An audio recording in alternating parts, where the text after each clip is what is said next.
है। राष्ट्र एकता के किस्से को एक रावण के विषय से शुरू करना चाहूंगा कि युद्ध भूमि में रावण जब मृत्यु के किरदार पर खड़ा था तब वो श्री राम से कहता है कि मैं तुमसे हर चीज में श्रेष्ठ हूँ, बल में श्रेष्ठ हूँ, बुद्धि में श्रेष्ठ हूँ, छल में श्रेष्ठ हूँ, कपट में श्रेष्ठ हूँ, कलाओं में श्रेष्ठ हूँ, परंतु पता है फिर भी तुम विजयी क्यों हुए?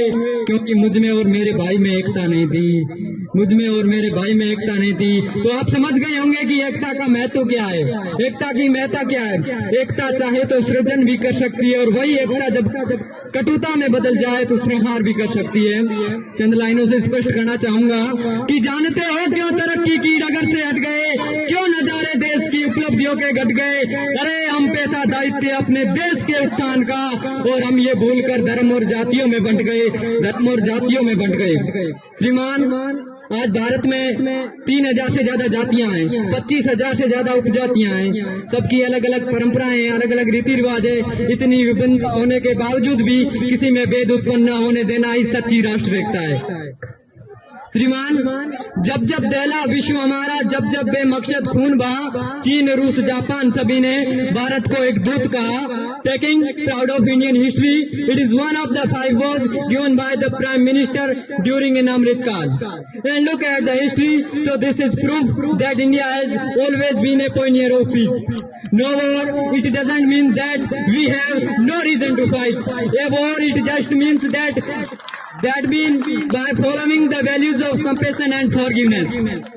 श्रीमान, जब अन्य देश अपना भूगोल पहचान रहे थे, हमने ब्रह्मांड खोज डाला था। जब दुनिया 1, 2, 3 में व्याकुल थी, हमने शून्य खोज डाला था। गुरुकुल से नालंदा तक शिला बनाए, विश्व में शिक्षा की नींव रखी। महावीर, गौतम बुद्ध इसी मिट्टी के बेटे हैं जिनसे दुनिया ने शांति सीखी। भारत का इंफ्रास्ट्रक्चर कुछ कमजोर है, ये हमारे लिए एक ताना था। भारत का इंफ्रास्ट्रक्चर कुछ कमजोर है, ये हमारे लिए एक ताना था। दोस्तों, याद दिला दूं उन सभी को, भगवान श्री राम ने त्रेता युग में ही सेतु बना डाला था, त्रेता युग में ही सेतु बना डाला था। महोदय, बात महिलाओं के बलिदान की करना चाहूंगा कि एक वो रानी पद्मिनी थी। आज हमास और इजराइल का युद्ध पढ़ रहा हूं तो समझ में आ रहा है कि क्यों रानी पद्मिनी ने सोचा होगा कि जोर किया जाए, मरने के बाद भी कोई मेरे शरीर को न छुपाए। कहा था ना झांसी की रानी ने भी कि मरने के बाद भी कोई मेरे शरीर को न छुपाए। क्या स्वाभिमान था? वो स्वाभिमान था कि रानी पद्मिनी को शीशे में देखने पर अड़ा था कि बस रानी पद्मिनी को शीशे में दिखा दो। 1600 रानियों ने जोर किया था। आज बकवास करते हुए फेसबुक की दुनिया में बोल तो देते हो कि जोर कायरता थी। अरे जरा मोमबत्ती में हाथ तो लगा के दिखाओ, फिर पता चलेगा कि जोर क्या था।